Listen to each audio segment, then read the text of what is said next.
प्रस्तावना rich dad poor dad. मेरे दो डैडी थे, एक अमीर और एक गरीब। एक उच्च शिक्षित और बुद्धिमान थे। वे पीएचडी थे और उन्होंने 4 साल का पूर्व स्नातक पाठ्यक्रम 2 साल में ही पूरा कर लिया था। इसके बाद पढ़ाई करने के लिए वे स्टैनफोर्ड यूनिवर्सिटी, शिकागो यूनिवर्सिटी और नॉर्थ वेस्टर्न यूनिवर्सिटी गए, जाहिर है पूरी स्कॉलरशिप पर। दूसरे डैडी कभी 8वीं भी पास नहीं कर पाए।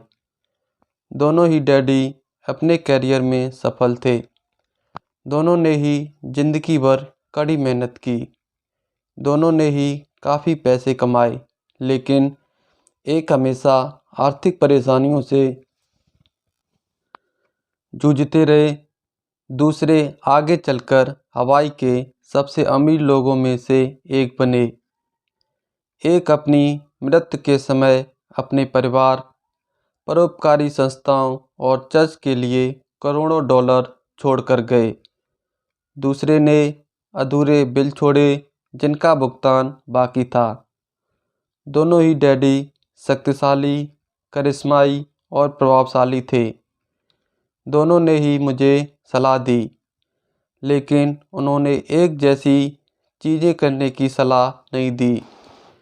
दोनों ही शिक्षा पर बहुत जोर देते थे, लेकिन उन्होंने अध्ययन के लिए एक जैसे पाठ्यक्रम की सलाह नहीं दी। अगर मेरे सिर्फ एक ही डैडी होते तो मैं या तो उनकी सलाह मान लेता या फिर उसे ठुकरा देता। 2 डैडी होने से मुझे विरोधी दृष्टिकोण का विकल्प मिला, एक अमीर आदमी का और दूसरा गरीब आदमी का। उनमें से किसी एक दृष्टिकोण को स्वीकार या अस्वीकार करने के बजाय मैं उनकी कई बातों पर काफ़ी सोच विचार करता था, उनकी तुलना करता था और फिर अपने लिए विकल्प चुनता था। समस्या यह थी कि अमीर डैडी उस वक्त अमीर नहीं थे और गरीब डैडी उस वक्त गरीब नहीं थे। दोनों ही अपना कैरियर शुरू कर रहे थे और दोनों ही आर्थिक व पारिवारिक क्षेत्रों में संघर्ष कर रहे थे, परंतु पैसे के बारे में उनके दृष्टिकोण बहुत भिन्न थे। मिसाल के तौर पर एक डैडी कहते थे, पैसे का प्रेम ही सारी बुराई की जड़ है। दूसरे डैडी कहते थे, पैसे की कमी ही सारी बुराई की जड़ है। 2 शक्तिशाली डैडियों की अलग अलग सलाह से बचपन में मुझे बड़ी उलझन होती थी। मैं एक अच्छे बेटे की तरह उनकी बातें सुनता था और उन पर अमल करना चाहता था। दिक्कत यह थी कि दोनों डैडी एक सी बातें नहीं करते थे। उनके दृष्टिकोण में ज़मीन आसमान का अंतर था, ख़ास तौर पर पैसे के संबंध में। इससे मैं बहुत कुछ चकराता था, लेकिन मेरी जिज्ञासा जाग गई। मैं काफ़ी समय तक सोचता रहता था कि उनमें से किसने क्या कहा और क्यों कहा। अपने खाली समय में अधिकतर मैं इसी बारे में विचार करते हुए खुद से यह सवाल पूछता था, उन्होंने ऐसा क्यों कहा। फिर मैं दूसरे डैडी की कई बातों के बारे में भी यही सवाल पूछता था। इसके बजाय तो यह कहना ज़्यादा सरल होता, हाँ उनकी बात बिल्कुल सही है, मैं इससे सहमत हूँ, या यह कहकर उनके उस दृष्टिकोण को नकार देना भी आसान होता। उन बुजुर्ग इंसान को पता ही नहीं है कि वे क्या बोल रहे हैं। मैं दोनों डैडियों से प्रेम करता था, इसलिए मैं सोचने के लिए विवश हुआ और अंततः मुझे अपने लिए सोचने का तरीका चुनने की खातिर मजबूर होना पड़ा। इस प्रक्रिया में अपने लिए विकल्प चुनना आगे चलकर काफ़ी मूल्यवान साबित हुआ। जो किसी दृष्टिकोण को सिर्फ स्वीकार या अस्वीकार करने से संभव नहीं था। अमीर लोग ज़्यादा अमीर बनते हैं और गरीब ज़्यादा गरीब तथा मध्य वर्ग कर्ज में डूबा रहता है। इसका एक कारण यह है कि पैसे का विषय स्कूल में नहीं, घर पर पढ़ाया जाता है। हम में से ज़्यादातर लोग पैसे के बारे में अपने माता पिता से सीखते हैं। गरीब माता पिता अपने बच्चों को पैसे के बारे में क्या सिखा सकते हैं? वे बस कह देते हैं स्कूल जाओ और मेहनत से पढ़ो। हो सकता है कि बच्चा बेहतरीन ग्रेड के साथ पढ़ाई पूरी कर ले, लेकिन इसके बाद भी उसकी आर्थिक प्रोग्रामिंग और मानसिकता तो गरीब व्यक्ति की ही रहेगी। दुर्भाग्य से पैसे का विषय स्कूलों में नहीं पढ़ाया जाता। स्कूल में वित्तीय योग्यताओं के बजाय अकादमिक और पेशेवर योग्यताओं पर जोर दिया जाता है। इससे यह स्पष्ट होता है कि जिन चतुर बैंकरों, डॉक्टरों और लेखपालों ने स्कूल कॉलेज में बेहतरीन ग्रेड पाए थे, वे जीवन भर पैसे के लिए क्यों जूझते रहते हैं। अमेरिका पर जो भारी राष्ट्रीय कर्ज है वह काफ़ी हद तक इसी कारण है, क्योंकि जो उच्च शिक्षित राजनेता और सरकारी अधिकारी वित्तीय निर्णय ले रहे हैं, उनके पास पैसे के विषय पर बहुत कम प्रशिक्षण है या जरा भी नहीं है। आज मैं अक्सर सोचता हूँ कि तब क्या होगा जब जल्द ही हमारे बीच लाखों करोड़ों लोग होंगे जिन्हें आर्थिक और चिकित्सीय सहायता की ज़रूरत होगी। आर्थिक सहायता के लिए वे अपने परिवार या सरकार पर निर्भर रहेंगे। जब मेडिकेयर और सामाजिक सुरक्षा का पैसा खत्म हो जाएगा, तब क्या होगा? देश कैसे बचेगा? अगर पैसे के बारे में बच्चों को सिखाने का काम माता पिता के भरोसे छोड़ दिया जाए, जिनमें से अधिकतर या तो पहले से ही गरीब हैं या फिर गरीब होने वाले हैं।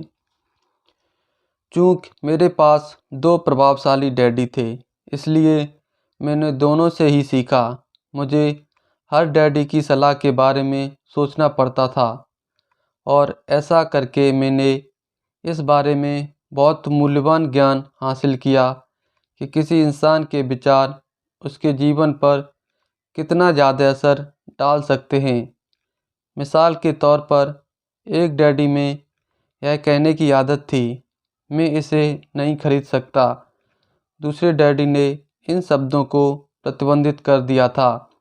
वे जोर देते थे कि मैं इसी बात को इस तरह पूछूं, मैं इसे कैसे खरीद सकता हूँ।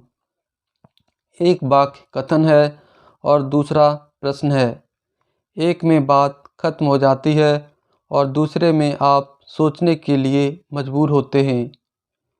मेरे जल्द ही अमीर बनने वाले डैडी समझाते थे कि मैं इसे नहीं खरीद सकता कहने से आपका दिमाग किस तरह काम करना छोड़ देता है। दूसरी ओर, मैं इसे कैसे खरीद सकता हूँ, यह सवाल पूछने से आपका दिमाग सक्रिय हो जाता है। उनका यह मतलब नहीं था कि आपका जिस भी चीज़ पर दिल आ जाए आप उसे खरीद लें। उन्हें अपने दिमाग की कसरत कराने का जुनून था, जिसे वे संसार का सबसे शक्तिशाली कंप्यूटर मानते थे। वे कहते थे, मेरे दिमाग की शक्ति हर दिन बढ़ती है क्योंकि मैं इसका व्यायाम कराता हूँ। यह जितना ज़्यादा शक्तिशाली बनता है, मैं उतने ही ज़्यादा पैसे बनाता हूँ। वे मानते थे कि स्वचालित ढंग से मैं इसे नहीं खरीद सकता कहना मानसिक आलस्य की निशानी है। हालांकि दोनों ही डैडी कड़ी मेहनत करते थे, लेकिन मैंने गौर किया कि आर्थिक मसलों पर एक में अपने दिमाग को सुलाए रखने की आदत थी और दूसरे में अपने दिमाग का व्यायाम कराने की आदत थी। इसका दीर्घकालीन नतीजा यह निकला कि एक डैडी आर्थिक दृष्टि से ज़्यादा शक्तिशाली बनते चले गए और दूसरे ज़्यादा कमज़ोर होते गए। इसे इस तरह समझें, एक आदमी नियमित रूप से जिम में व्यायाम करने जाता है और दूसरा सोफे पर बैठकर टीवी देखता रहता है। इसका क्या परिणाम होगा? जिस तरह सही शारीरिक व्यायाम स्वास्थ्य के आपके अवसरों को बढ़ा देता है, उसी तरह सही मानसिक व्यायाम दौलत के आपके अवसरों को बढ़ा देता है। मेरे दोनों डैडियों के विरोधी नज़रिए थे और इससे उनके सोचने के तरीके पर असर पड़ता था। एक डैडी सोचते थे कि अमीरों को ज़्यादा टैक्स देना चाहिए ताकि गरीबों को फ़ायदा मिल सके। दूसरे डैडी कहते थे, टैक्स उत्पादन करने वाले लोगों को सज़ा देता है और उत्पादन न करने वाले लोगों को पुरस्कार देता है। एक डैडी सलाह देते थे, मेहनत से पढ़ो ताकि तुम्हें किसी अच्छी कंपनी में नौकरी मिल जाए। दूसरे डैडी यह नसीहत देते थे, मेहनत से पढ़ो ताकि तुम्हें खरीदने के लिए कोई अच्छी कंपनी मिल जाए। एक डैडी कहते थे, मैं इसलिए अमीर नहीं हूँ क्योंकि मुझे तुम बाल बच्चों को पालना पड़ता है। दूसरे का कहना था, मुझे इसलिए अमीर बनना है क्योंकि मुझे बाल बच्चों को पालना है। एक डैडी डिनर टेबल पर पैसे और कारोबारी संबंधी बातें करने के लिए हमेशा प्रोत्साहित करते थे, जबकि दूसरे डैडी ने भोजन करते समय पैसे संबंधी बातचीत पर प्रतिबंध लगा रखा था। एक कहते थे, जहाँ पैसे का मामला हो वहाँ सुरक्षित खेलो, जोखिम मत लो।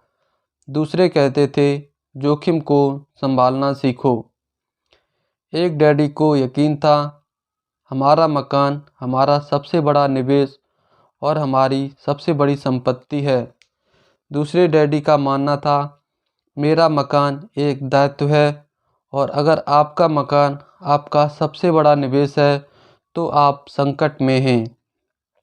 दोनों ही डैडी अपने बिल समय पर चुकाते थे, लेकिन एक अपने बिल सबसे पहले चुकाते थे जबकि दूसरे अपने बिल सबसे अंत में चुकाते थे। एक डैडी का यह मानना था कि कंपनी या सरकार को आपकी और आपकी आवश्यकताओं की परवाह करनी चाहिए। वे हमेशा वेतन वृद्धि, रिटायरमेंट योजनाओं, चिकित्सीय लाभ, बीमारी की छुट्टियों, छुट्टी के दिनों की संख्या और दूसरी सुविधाओं के बारे में चिंतित रहते थे। वे अपने दो चाचाओं से प्रभावित थे जो सेना में चले गए थे और 20 साल की सक्रिय सेवा के बाद उन्होंने जीवन भर के लिए सेवानिवृत्त एवं अधिकार पैकेज हासिल कर लिया था। वे सेना द्वारा सेवानिवृत्त कर्मचारी को दिए जाने वाले चिकित्सीय लाभ और अन्य सुविधाओं की भी तारीफ करते थे। वे विश्वविद्यालय में उपलब्ध लंबी कार्यकाल अवधि से भी प्रेम करते थे। कई बार आजीवन नौकरी की सुरक्षा और लाभ का विचार नौकरी से भी ज़्यादा महत्वपूर्ण दिखता है। वे प्रायः कहते थे, मैंने सरकार के लिए बहुत मेहनत से काम किया है, इसलिए मैं इस तरह के लाभ का हकदार हूँ। दूसरे डैडी पूरी तरह से आर्थिक स्वावलंबन में यकीन करते थे। वे सुविधाभोगी या अधिकार की मानसिकता के विरोधी थे और कहते थे कि यह मानसिकता लोगों को कमज़ोर तथा आर्थिक रूप से ज़रूरतमंद बनाती है। वे आर्थिक रूप से सक्षम होने पर बहुत जोर देते थे। एक डैडी कुछ डॉलर बचाने के लिए जूझे, दूसरे ने निवेश उत्पन्न किए। एक डैडी ने मुझे सिखाया कि अच्छी नौकरी खोजने के लिए प्रभावशाली बायोडेटा कैसे लिखा जाए। दूसरे ने मुझे सिखाया कि शक्तिशाली व्यावसायिक और वित्तीय योजनाएं कैसे लिखी जाएं ताकि मैं दूसरों को नौकरी दे सकूं। दो शक्तिशाली डैडियों के साथ रहने की वजह से मुझे यह विश्लेषण करने का अवसर मिला कि अलग अलग विचारों का जीवन पर कितना अलग अलग असर होता है। मैंने गौर किया कि लोग दरअसल अपने विचारों से ही अपने जीवन को आकार देते हैं। मिसाल के तौर पर मेरे गरीब डैडी हमेशा कहा करते थे, मैं कभी अमीर नहीं बन पाऊंगा, और आगे चलकर उनकी यह भविष्यवाणी सही साबित हुई। दूसरी ओर मेरे अमीर डैडी हमेशा खुद को अमीर मानते थे। वे इस तरह की बातें कहते थे, मैं अमीर हूँ और अमीर लोग ऐसा नहीं करते। जब एक बड़े वित्तीय झटके के बाद वे दिवालिया होने की कगार पर थे, तब भी वे खुद को अमीर आदमी ही कहते रहे। वे अपने समर्थन में यह कहते थे, गरीब होने और कड़के होने में फ़र्क होता है। कड़का होना अस्थायी है और गरीब होना स्थायी है। मेरे गरीब डैडी कहते थे, पैसे में मेरी कोई दिलचस्पी नहीं है, या पैसा महत्वपूर्ण नहीं है। मेरे अमीर डैडी हमेशा कहते थे, पैसा ही शक्ति है। हमारे विचारों की शक्ति को कभी नापा नहीं जा सकता, ना ही उनके प्रभाव को कभी पूरी तरह समझा जा सकता है। लेकिन इसके बावजूद बचपन में ही मैं यह समझ गया था कि मुझे अपने विचारों पर ध्यान देना चाहिए और अपनी अभिव्यक्ति पर भी। मैंने गौर किया कि मेरे गरीब डैडी के गरीब होने का कारण यह नहीं था कि वे कम पैसे कमाते थे। उनकी तनख्वाह काफ़ी अच्छी थी। वे तो अपने विचारों और कार्यों के कारण गरीब थे। दो डैडी होने के कारण मैं बचपन में बहुत ही सजग और जागरूक हो गया था कि मैं किन विचारों को अपनाऊं, मैं किसकी बात मानूं, अपने अमीर डैडी की या गरीब डैडी की। हालांकि वे दोनों ही शिक्षा और सीखने को बहुत महत्वपूर्ण मानते थे, लेकिन क्या सीखा जाए इस बारे में दोनों की राय अलग अलग थी।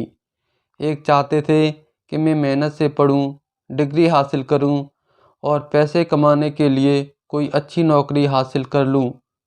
वे चाहते थे कि मैं किसी पेशे में जाने या वकील या अकाउंटेंट बनने के लिए अध्ययन करूं और किसी बिजनेस स्कूल से एमबीए करूं।